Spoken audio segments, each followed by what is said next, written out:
আন্তর্জাতিক পরিসরে আমেরিকা চাইছে ইউক্রেন রাশিয়ার যুদ্ধটা শেষ করতে, যে কারণে ডোনাল্ড ট্রাম্প পুতিনকে বারবারই ফোন করছেন।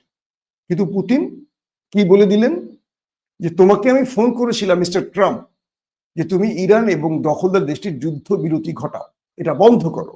তখন তুমি কি বলেছিলে আমাকে ট্রাম্প? যে রাশিয়া এটা তোমার বিষয় না, তুমি নাকে তেল দিয়ে ঘুমাও, এটা সময় হলে আমরা সিদ্ধান্ত নেব।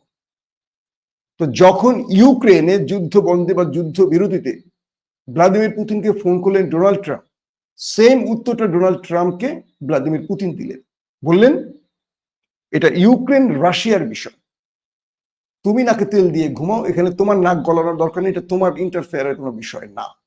যদিও তুমি গোপনে ন্যাটোর মাধ্যমে বা তুমি নিজেই অস্ত্র দিচ্ছ আমরা জানি, তুমি যদি আমার শত্রুকে অস্ত্র দাও তাহলে তোমার শত্রুকে আমি গোপনে অস্ত্র দেব। কিন্তু রাশিয়া কি ইরানকে অস্ত্র দিয়েছে এই পর্যন্ত? জানি না, এরকম কোনো খবর